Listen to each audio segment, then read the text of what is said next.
વડોદરા મહાનગરપાલિકામાં હોદ્દેદારોની નિમણૂક થઈ પહેલા રંગરોગાન વડોદરા મહાનગરપાલિકાના મેયરની ચેમ્બરની ચમક વધી છે।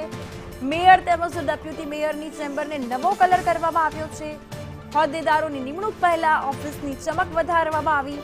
વડોદરા મહાનગરપાલિકાના સભાખંડમાં પણ રંગરોગાન કરવામાં આવ્યું છે। તો ભાજપના નેતાઓ નવી ચેમ્બરમાં ચાર્જ સંભાળશે।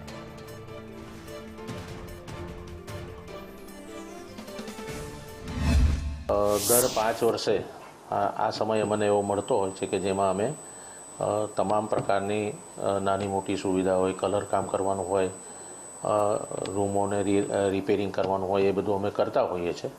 અને એ જ પ્રમાણે આ વખતે પણ નવું બોર્ડ બેસે એ પહેલાં અમે સભા hall, mayor, deputy mayor, chairman, નેતા, દંડક, શાસક પક્ષ, વિપક્ષની બધી ઓફિસો અને વિવિધ કમિટીઓની ઓફિસો તમામનું રંગરોગાણ કરી અને બધા આવીને પોતે સારા વાતાવરણમાં કામ કરી શકે એ રીતેનું બધું વ્યવસ્થા ગોઠવી દીધેલી છે। 2026ની સ્થાનિક સ્વરાજ્યની જે ચૂંટણીઓ છે તે પૂર્ણ થઈ ગઈ છે અને તમામ જે તાલુકા પંચાયત હોય, નગરપાલિકા હોય, મહાનગરપાલિકા હોય, તમામ જે સ્થાનિક સ્વરાજની સંસ્થાઓ છે ત્યાં ભાજપે ભવ્ય વિજય મેળવ્યો છે। પરંતુ હવે નગરપાલિકા હોય, મહાનગરપાલિકા હોય, આ તમામ સ્થળે મેયર કોને બનાવવા, કોને સ્થાયી સમિતિ અધ્યક્ષ બનાવવા, ડેપ્યુટી મેયર કોને બનાવવા, તેમાં ભાજપમાં જ આંતરિક ખેંચાણ ચાલી રહી છે અને તેના કારણે આ દિવસ વધુ લંબાઈ રહ્યા છે। આજે 19મી તારીખ છે। નગરપાલિકામાં હાલ અહીંયા મેયર સહિતના હોદ્દેદારોની જાહેરાત થઈ રહી છે, પરંતુ હજુ પણ જે મહાનગરપાલિકાઓ છે તેમાં જાહેરાત બાકી છે। પરંતુ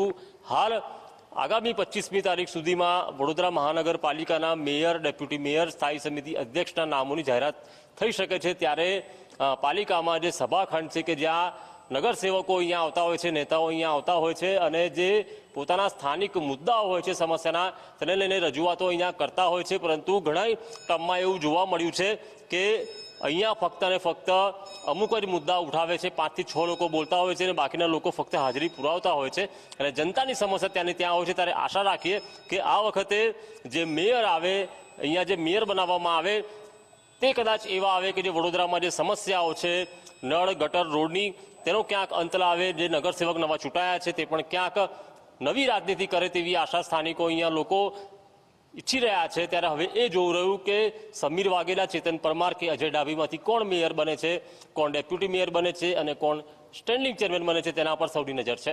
કેમેરા પર્સન નિકેશ વોડન સાથે કુણાલ શર્મા, સંદેશ ન્યૂઝ, વડોદરા।